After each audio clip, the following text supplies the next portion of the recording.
झारखंड विधानसभा चुनाव की तैयारियों को लेकर एनडीए ने गठबंधन का स्वरूप लगभग फाइनल कर लिया है।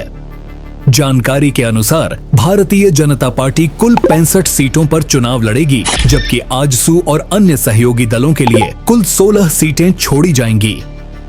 तैयारियों के लिहाज से इंडिया ब्लॉक एनडीए से अभी काफी पीछे चल रही है।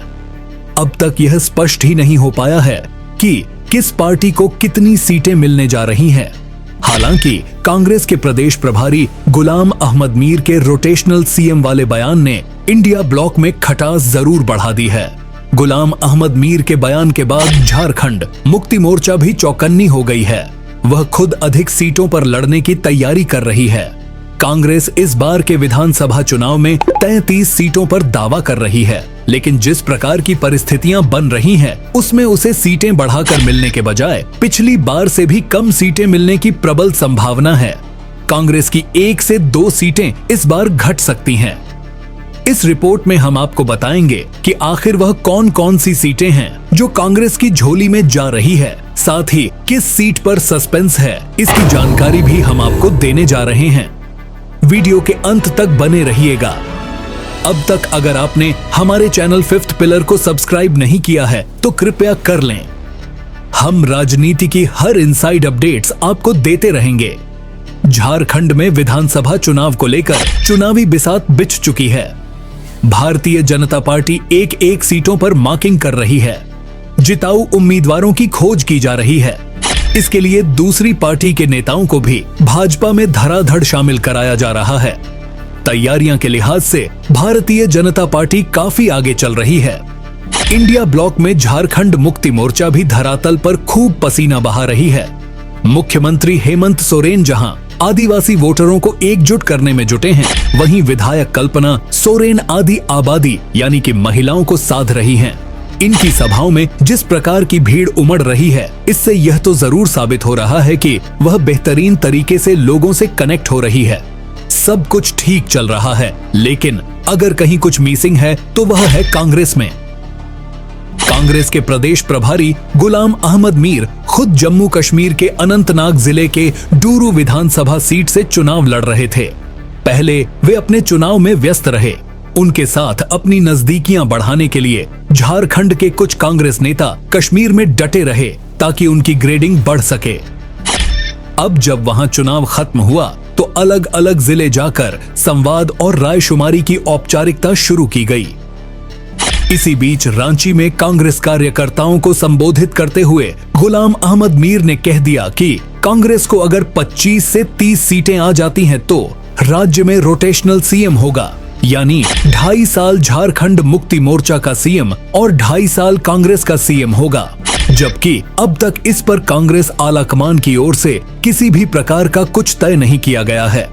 उनके इस बयान पर झारखंड मुक्ति मोर्चा ने जब पलटवार किया तो साहब ने पल्ला झाड़ा और कहा कि वे तो अपने कार्यकर्ताओं का हौसला बढ़ाने के लिए ऐसा बोल गए, लेकिन गुलाम अहमद मीर के इस बयान को झारखंड मुक्ति मोर्चा ने सीरियस ले लिया है। अब अंदर खाने यह तय की जा रही है कि इस बार कांग्रेस को इतनी सीटें ही नहीं दी जाएं कि भविष्य में यह नौबत आए। 2019 के विधानसभा चुनाव में झारखंड मुक्ति मोर्चा ने 43, कांग्रेस ने 31 और राष्ट्रीय जनता दल को 7 सीटें मिली थीं। इसमें झारखंड मुक्ति मोर्चा और कांग्रेस का स्ट्राइक रेट काफी बेहतर था। झारखंड मुक्ति मोर्चा ने 43 सीटों पर लड़कर 30 सीटों पर जीत हासिल की थी, जबकि कांग्रेस 31 सीटों पर लड़कर 16 सीटें जीत सकी थीं। यानी 50% से अधिक का स्ट्राइक रेट कांग्रेस का था।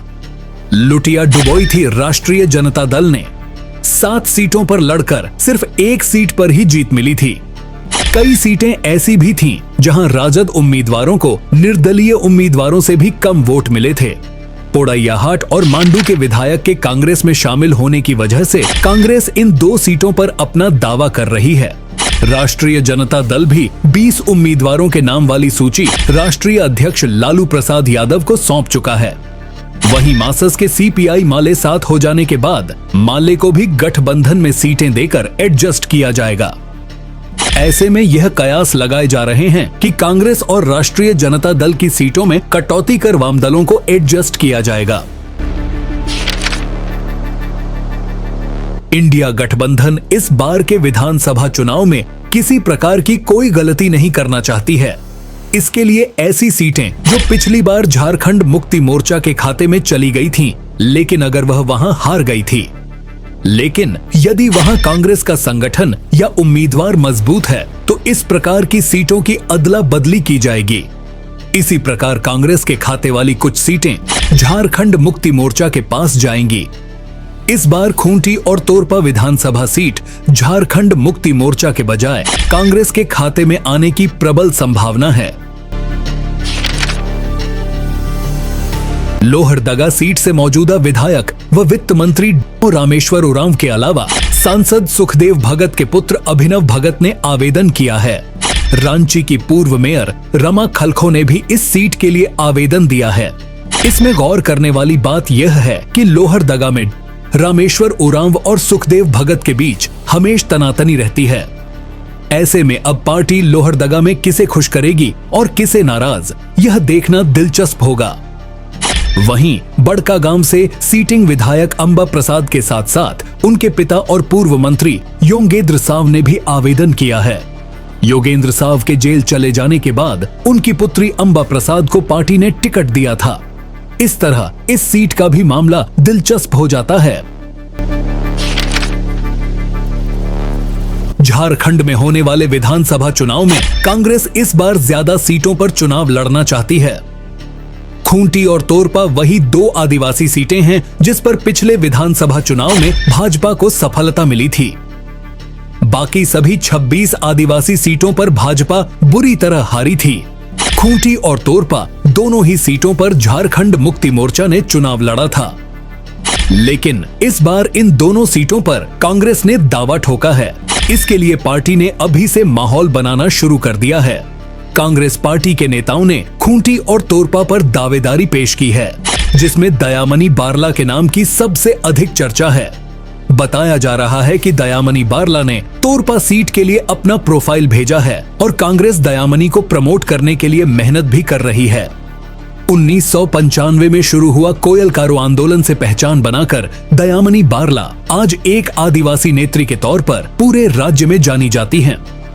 दयामनी आदिवासी मूलवासियों के मुद्दों को लेकर हमेशा से मुखर रही हैं। उनके दमदार भाषण और सिंपल रहना उनकी पहचान है। वह आम आदमी पार्टी के बैनर से 2014 में खूंटी लोकसभा चुनाव लड़ चुकी हैं। झारखंड विकास मोर्चा के टिकट पर 2019 में खूंटी विधानसभा चुनाव भी लड़ चुकी हैं। वहीं इस सीट पर कांग्रेस के पूर्व राज्यसभा सांसद डॉक्टर प्रदीप कुमार बलमुचू ने भी अपनी दावेदारी पेश की है। कांग्रेस को उम्मीद है कि इस बार कांग्रेस अगर खूंटी और तोरपा पर उम्मीदवार दे तो दोनों सीट कांग्रेस की झोली में होगी। आपको हमारा यह वीडियो कैसा लगा, हमें यह कमेंट कर जरूर बताएं। वीडियो अगर पसंद आया तो इसे लाइक करें, अधिक से अधिक शेयर करें और आपके अपने चैनल फिफ्थ पिलर को सब्सक्राइब जरूर करें।